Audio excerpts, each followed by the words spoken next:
সবথেকে সহজ আলু পরোটার রেসিপি নিয়ে চলে এলাম, যেটা বানানোর পরেও অনেক বেশি নরম থাকবে। তো চলুন দেখে নিই।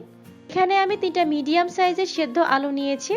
আলুগুলোকে আগেই খুব ভালো করে সিদ্ধ করে নিয়েছি। এরপর আমাদের লাগবে এখানে 1 টেবিল চামচের মতো কাঁচামরিচ, 1 টেবিল চামচ লাগবে ধনিয়া পাতা কুচি, আর 1/4 কাপের মতো লাগবে পেঁয়াজ কুচি। তাছাড়া এখানে গুঁড়ো মশলার মধ্যে লাগবে 1/2 চা চামচ গোলমরিচ গুঁড়া, লবণ স্বাদ মতো, ধনিয়া গুঁড়া 1/2 চা চামচ, লাল মরিচ গুঁড়া 1/2 চা চামচ, আর 1/2 চা চামচ লাগবে গরম মশলা গুঁড়া।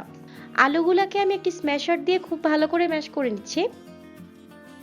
আপনারা এখানে হাত দিয়েও আলুগুলোকে খুব ভালো করে ম্যাশ করে নিতে পারেন, কোনো সমস্যা নেই।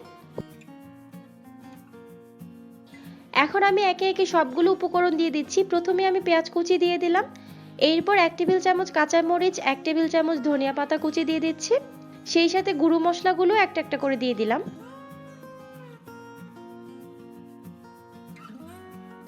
এখন হাত দিয়ে সবকিছুকে খুব ভালো করে আমি মিশিয়ে নিব।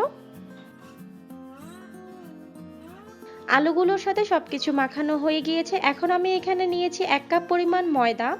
ময়দাটাকে একবারে দেওয়া যাবে না, এভাবে অল্প অল্প করে দিব আর হাত দিয়ে আলুর সাথে খুব ভালো করে মিশিয়ে নিব। আলু আর ময়দার মিশ্রণে প্রথম পর্যায়ে কিন্তু পানি দেওয়া যাবে না। মাখানোর পরবর্তীতে যদি মনে হয় যে এটা ড্রাই রয়েছে, সেক্ষেত্রে হালকা একটু পানি ইউজ করা যেতে পারে। আমি এখানে খুবই সামান্য পরিমাণ প্রথমে একটু পানি ব্যবহার করে নিচ্ছি। পানিটা কিন্তু অবশ্যই প্রথম অবস্থায় একদম সামান্য দিতে হবে। এরপর এটাকে আবারও খুব ভালো করে মেখে নিচ্ছি। এখন যে বাকি ময়দাগুলো আছে সেটাও অল্প অল্প করে দিয়ে দিব,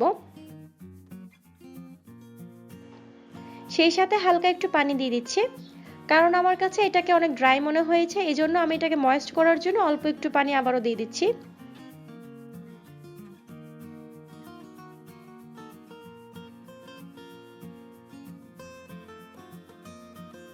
পুরো 1 কাপ ময়দা এখানে আমার দেওয়া হয়ে গিয়েছে। আমি কিন্তু এখানে আর কোনো পানি ইউজ করিনি। এরপর এখানে আমি 1 চা চামচের মতো কিছুটা তেল দিয়ে দিলাম। আলু পরোটার এই ডোটাকে আমি 10 মিনিটের জন্য রেস্ট করতে রেখে দেব। 10 মিনিট পর এটাকে আবারও একটু মথে নিচ্ছি। এটা থেকে আমি 3টা বড় সাইজের আলু পরোটা তৈরি করে নিব, এর জন্য আমি 3 ভাগ করে নিলাম। আপনারা চাইলে এটাকে 4 ভাগ করেও বানিয়ে নিতে পারেন।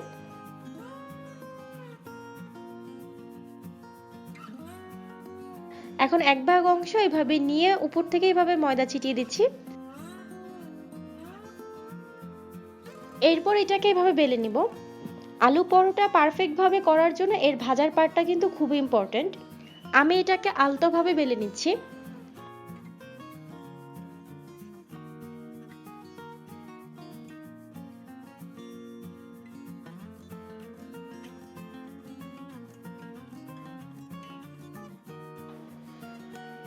হয়ে গিয়েছে, দেখতেই পাচ্ছেন।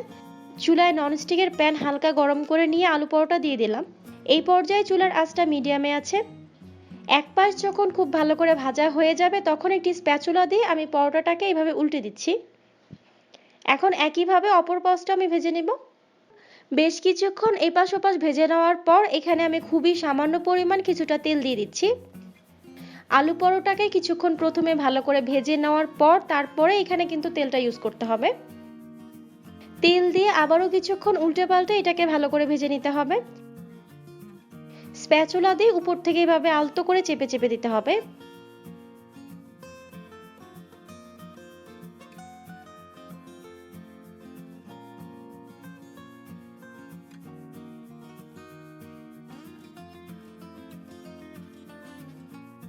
হয়ে গিয়েছে, দেখতেই পাচ্ছেন। একইভাবে আমি বাকি আলু পরোটাগুলোও ভেজে নিয়েছি।